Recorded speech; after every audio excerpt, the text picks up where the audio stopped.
self-help and wellness books have skyrocketed in popularity. For Mental Health Awareness Month, Amazon Books editorial director Sarah Gilman joins us right now with some books to help improve your life. How you doing? Good morning. Great, how are you? So things have evolved. People aren't afraid to walk in that aisle, look at the self-help section, and say, you know what, this book is for me, and I'm going to proudly grab it and then go buy it in front of the world. But Nate, I do love that clip because you look at that girl and you go, I don't want to be like that. Right, So you put right. the book back. Yeah, and later Yes. Charlotte orders that book on Amazon. Yeah. So why do you think things have changed? You know, self-help has really been rebranded as wellness, and it's now this idea that there's nothing wrong with you. You don't need help. It's really wellness is you're great who you are, and we're just going to enhance that. Your first recommendation is a book about communication. Yes. Tell us about it. This is called Speaking in Thumbs, A Psychiatrist Decodes Your Relationship Text So You Don't Have to, by Mimi Winsberg. This book totally surprised me. It's really about language and communication. And Dr. Winsberg realized that the way that people start dating these days is through messaging, whether in a dating app or text. And she's helping us get better at this. So she teaches us things like when you put too much punctuation in a text, you're overeager, but too little and you're dismissive. Really? And even though this is about relationships, to me, it's really for anyone. We all text. Think about texting your family or your boss.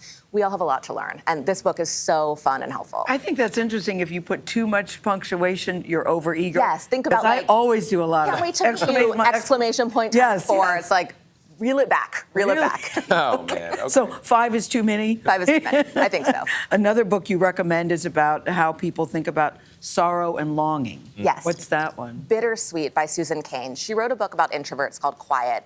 And this book really talks about, the subtitle is How Sorrow and Longing Make Us Whole. So her argument is really that Americans are so focused on positivity. It's turn your frown upside down, it's happy birthday, and other cultures are okay with sadness. Like, think about how we celebrate the Day of the Dead.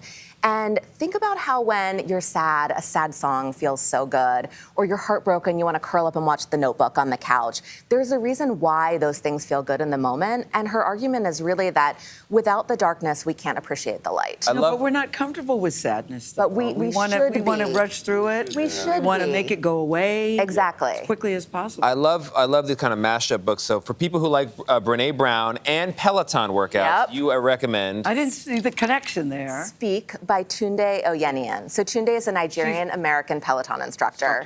She's fantastic, Yes, too. like look at her face. She looks like she doesn't have a care in the world. But she's actually had a really challenging life, and this is what this book is about. Yeah. So she was an obese teenager, child and teenager. She had to work really hard to feel comfortable in her body. She also lost her father and a brother at a fairly young age, and the first time she auditioned for Peloton, she didn't make it. I love this book for people that look at Instagram and think, like, these people have no troubles in the world. This book definitely is proves good. that wrong. Yeah. And Brene Brown. Yes, I think it's for fans of Brene Brown and also Glennon Doyle. Now, when it comes to offering a book like this to someone, do you recommend it before you buy it, or do you just say, you know what, I'm going to send you something, I hope you like it? Oh, I've never done that. I don't know. I recommend books all the time, so I feel like people aren't offended when I say, maybe When you you just should read recommend this it. book. Yeah. Maybe you should read it. I have been recommending Speaking in Thumbs to basically everyone I've talked to. But when it comes to complex trauma, you've chosen a memoir. Yes. I thought that was an interesting choice. Yes, What My Bones Know by Stephanie Fu. This is great for people Great that title. love The Body Keeps the Score. And to me, it's a more modern take on that, and it's very personal. So she writes about the trauma she experienced as a child, her diagnosis of complex PTSD, which is basically affects people that have undergone trauma for long periods of time. And she attacks it like a problem and works to heal herself. How are you able to talk about so many different books with no notes, no nothing, so coherently? How Smarty do you do pants. That? Yeah, smarty pants. Been good at the book report I section. know, I elementary marvel. Yeah, school. you must have been a very good book report. All A's. Yeah. Thank you for saying that. Sarah Gilman, you true. are the best. Thank you so much. And by the Thank way, you so I would much. argue that all books are wellness books in a sense, because if you put your phone down and just do something else, it's good for the mind, it's good for the soul. Totally agree with Right. that. Food for the soul. You're right Amen. about that. We appreciate you.